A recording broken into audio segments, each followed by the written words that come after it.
Welcome y'all, it's Wes with DIY Food Plot Pro. Thank you so much for joining us.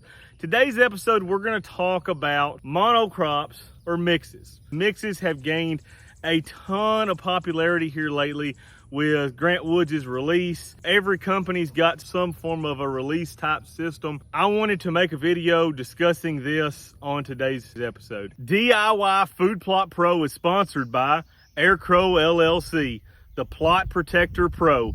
Keep whitetails and other animals out of your food plots with the Plot Protector Pro. My name is Wes. I run the channel DIY Food Plot Pro. I've got a Bachelor of Science in Agronomy.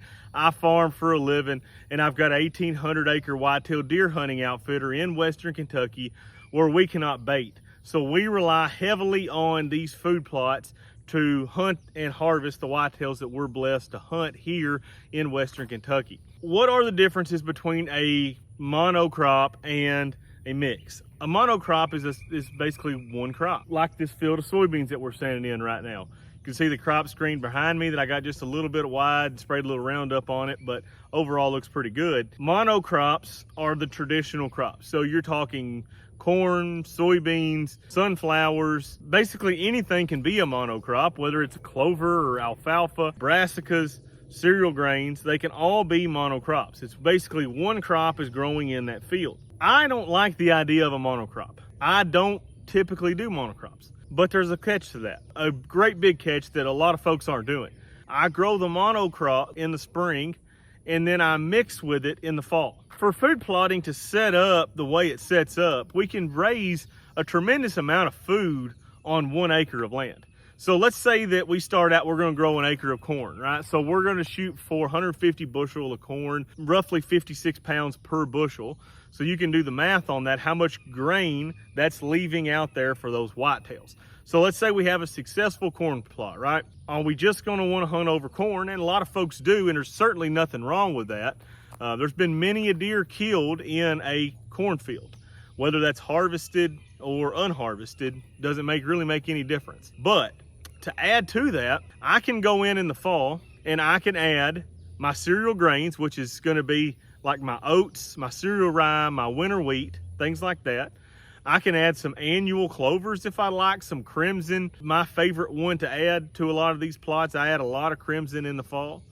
And then I can also go in and I can add some brassicas. You can do the same thing with soybeans. So let's say I've got an acre of corn or soybeans or sunflowers, or you name the crop, whatever it is, easily go in there and interseed and get these other plots going. The issue that I have with mixes is effectively there is no way to control those weeds or grasses. And I completely understand the system that what we're trying to do is get cereal rye from that fall, and we're gonna try to basically put it down, acts as a weed mat. I'm 100% there and I got it.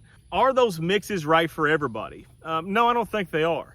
I think they're ground builders, and I think they do well on poor ground. The issue that I had with my release system that I did this year was the grass took it. And I understand that I didn't have that cereal rye going in. I worked the ground, I planted it. The deer ate all my soybeans and all my sunflowers. So I have nothing real desirable out there right now. I've got some peas and I've got some brassicas. That's basically what I'm left with now, and grass and a bunch of it. The thing that I don't like about those mixes is we're mixing grasses and we're mixing broadleaves. That eliminates everything that we can spray. So if I had that same field, let's say in soybeans, did everything just the same except I planted soybeans, and that grass comes, well then I get the clethodim out and I spray that, and I can kill that grass, and I can at least set that grass back to where my soybeans are gonna be able to grow. If we're raising broadleaves, we can kill grasses, or if we're raising grasses, we can kill broadleaves. But the problem is with those mixes is both. So there's nothing that you can spray in those systems. You are 100% relying on your cover crop to hold that down until your stuff can get big enough to canopy the ground. What do I think is the most preferred food source in a whitetail's world in the fall and winter months, which is when we're hunting them? White oak acorns are #1 highly preferred food source. #2 food source is corn. There's a reason that people are not putting out piles of this grain or that grain when they're hunting deer. They're putting out corn.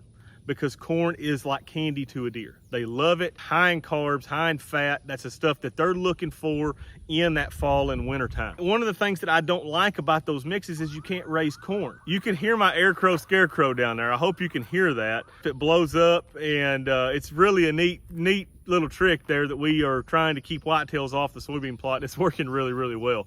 So basically what it is, it's a blow up machine, and it's got a programmable timer in there with the LED light and a siren on it, and you program that time down to the second that you want that thing to come on, and all of a sudden it pops up, starts dancing everywhere, spooks all the deer out of the food plot. If you're interested in that, go to www.aircrow.com. It's the Plot Protector Pro. The thing that I don't like about these mixes is that I can plant all this in my standing corn and get 150 bushels of corn or 175 bushels of corn if I'm on better ground, and I can get the radishes, the turnips, the annual clovers, and the cereal grains fairly easily.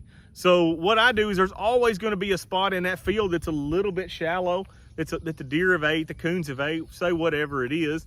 And if there's not, you can simply just bush hog a section, knock a section down, and then sow you some brassicas or annual clovers, cereal grains, anything like that in and amongst that. That's why I traditionally do not do mixes, because all summer long, I can control these plots.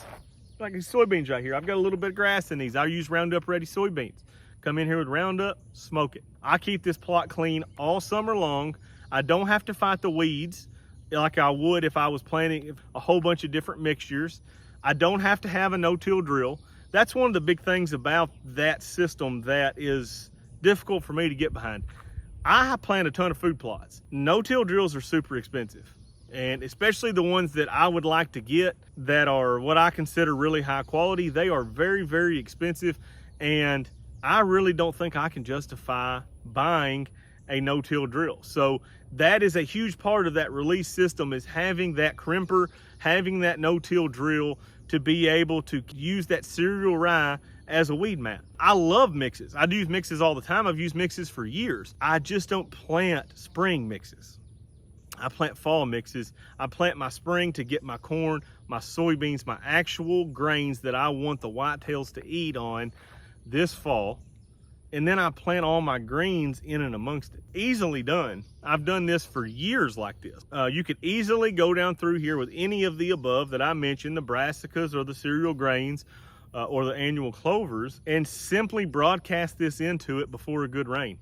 You will be shocked how much of that germs up and is able to take off, especially when you've got bigger soybeans or bigger corn. It's really blocking from a lot of the birds. The birds won't find it nearly as easy. The turkeys won't find it nearly as easy. I've had a lot of good luck doing that and not having to work up that soil. That really helps if you have smaller seeds. The bigger you get into seeds, trying to throw seeds on top of the ground, the more likely that you're going to fail that food plot.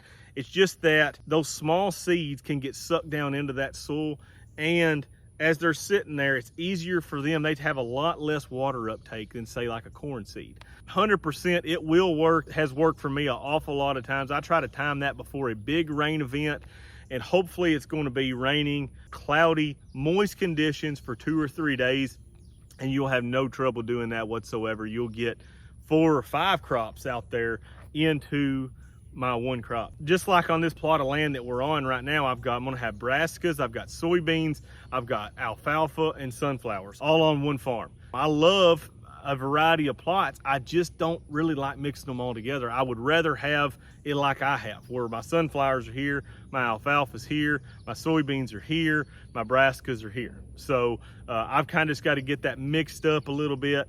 But I realize also that a lot of folks don't have that land availability, and that they have to try to put as many food plots into one as they possibly can. But I swear, I still think I make more per acre doing it the way that I do it than what you would do it if you did the full release system. I have more grain, way more grain. I've got everything that you've got, except I've got 150 bushels of corn. One of the biggest advantages to using the mixes and using that type of system is what we're doing is we're mixing legumes and grasses.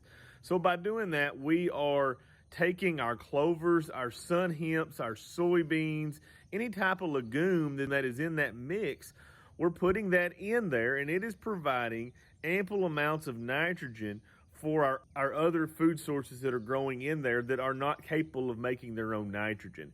So anything like the brassicas, cereal grains, sorghums, anything like that would be in there, and that would be making its own nitrogen. So you 100% are going to save money using mixes because your nitrogen is already in the soil from those legumes. So that is one huge advantage of that system. One downside of that I hear a lot and I get asked a lot is, can I put corn in there? Okay, if we can put corn in there, we've got all the above. Corn's a heavy user of nitrogen, so why can't we just put corn in that mix and be good to go? Because corn doesn't really compete that well. All of those mixes are plants that compete fairly well.